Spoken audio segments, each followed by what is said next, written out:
This has to be, I guess, a day you have been looking forward to for a long time, but I guess probably from the start it was hard to see coming on the horizon. It was.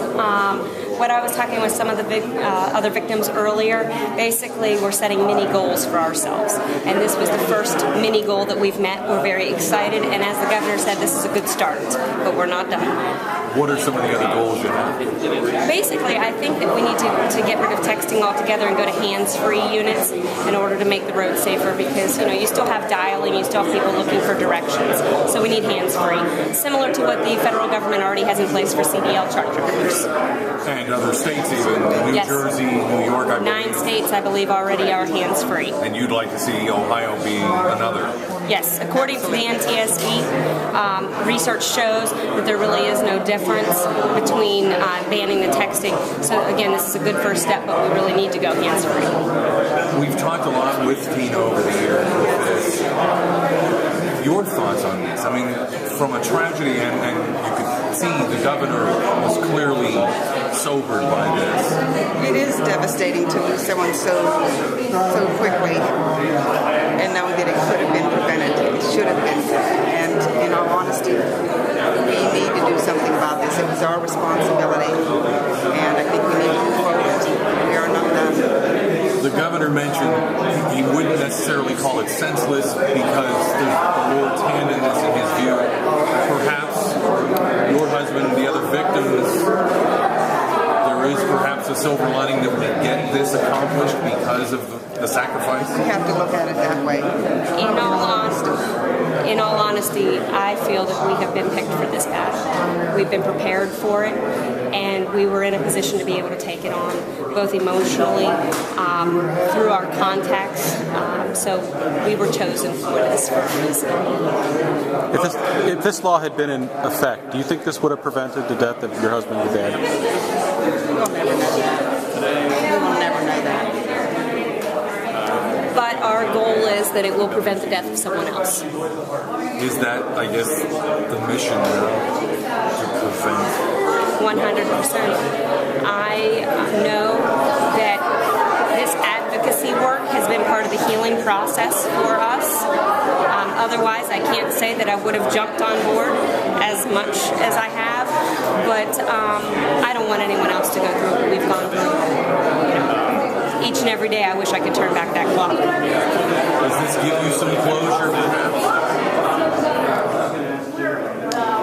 I don't know that closure is the right word. I feel good about what we've accomplished, and I feel as though we have not wasted our energies.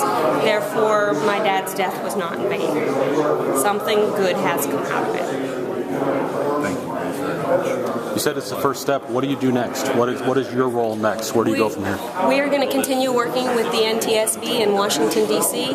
And again, hopefully we'll be working to collect statistics to see if this law is working.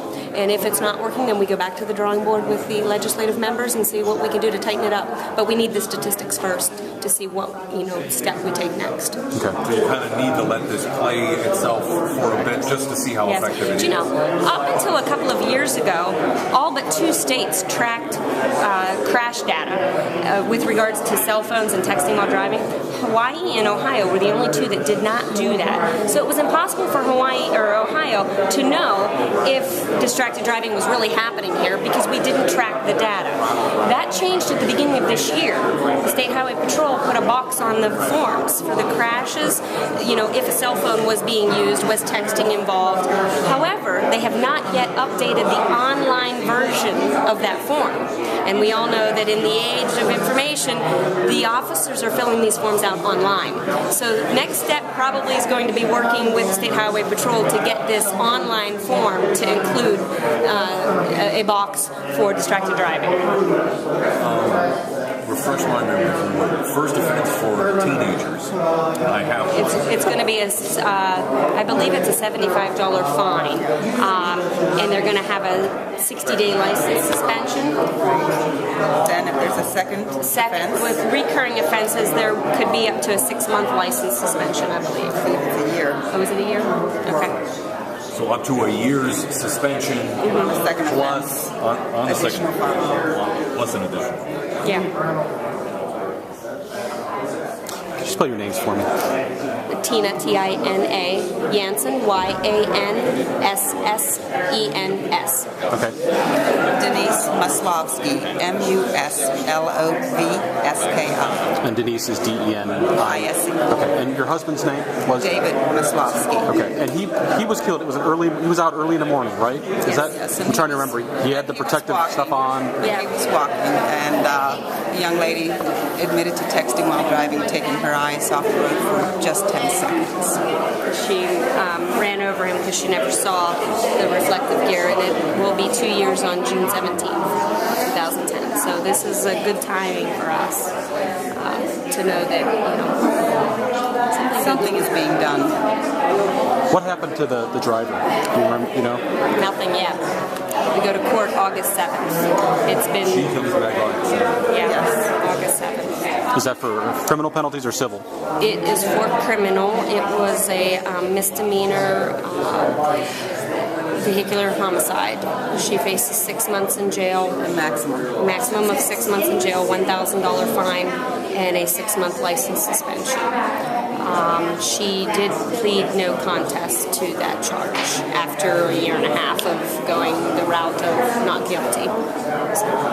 So she has pled guilty, probably convicted, just now she awaits sentencing. Yeah, sentencing will be on August 7th at Struthers Municipal Court. This is something, he did this all the time, right? Did he do this every day? Every day. 10 months, lost 160 pounds. Wow. Had just reached his goal, was supposed to be in Disney with the kids, with all the grandkids to celebrate his We goal. were not supposed to be in town that day. We were supposed to have been on a plane flying to Orlando. But 2 days prior, my mother had passed away, and we changed our plans to stay home for the funeral. And my husband never made it to my mother's funeral. He made it to his own. Was the other gentleman